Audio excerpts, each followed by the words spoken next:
la la la la la. I'm gonna pick you up. Hey guys, it's Jessica. It's only midway through the day today and I've had a really long day already. I went to take the kids, we'll take Koa to preschool and had Denali with me.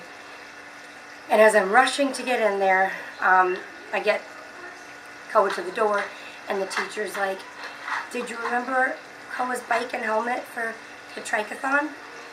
And my memory went back for a minute to a week ago where we got like a little paper in his bag and it said something about participating in the triathlon. And we were like, okay, we don't have time for this, we're not participating. So we kind of chucked it in the garbage.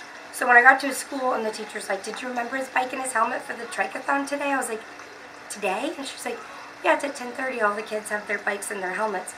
And I went into like a state of panic. So I rushed with Denali in the car. We rushed all the way back to the house to get the bike and the helmet. And then I got to the house and I realized that Koa had outgrown his helmet and his helmet didn't fit. So I had to bring one of John's helmets that's super big, rushed it back to the school, got there to drop it off in the school parking lot, made it on time with like 20 minutes to kill. Like I thought, the helmet was way too big and there's no way he could have gotten it on himself. So I'm having to like rig the strap underneath his neck and tie it so that this big old helmet won't fall off of his head. So we get the helmet on and he's so excited about the triathlon and we get the bike out there. I've got Denali's wanting me to hold her on her hip. So long story short, I get him out there, we're all set up and I'm like, go, Koa, go. I am not the perfect parent because my kid can't pedal his tricycle perfectly.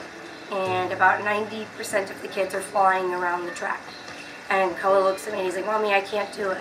I'm going to put Denali back on my hip and I have to push Koa around the track by his back so that he can keep up with the kids going around the circle at the triathlon for 30 minutes.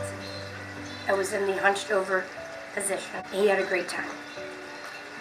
And we finished and he had a blast. And towards the end of the triathlon, he actually started to get a little bit better where he was doing it on his own. I got in the car with Denali and I started thinking to myself about what is the perfect parent.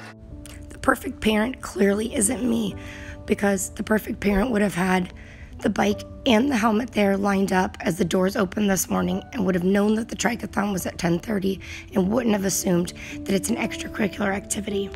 But then I realized had I been the perfect parent, I might not have been there to see him struggle, to see that he needed somebody there to help push him.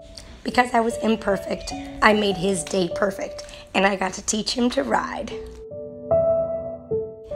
Yes, his helmet was big and it was falling off to the side. And yes, I filmed this iMovie incorrectly and filmed it sideways on my phone. But it's okay to not be perfect, because to them, we're perfect in their eyes. I was human today, and I made mistakes like everybody does. But because of it, I got to see my little boy learn to ride a tricycle. While we were stuck in the car, me and Denali got to have an impromptu picnic and dance party, and we had a blast. So what I guess I'm trying to say as my advice today is, moms, dads, anybody, stop beating yourself up so much and realize that we don't have to live up to these high expectations of being completely perfect. It's okay to make mistakes, and it's okay to be imperfect.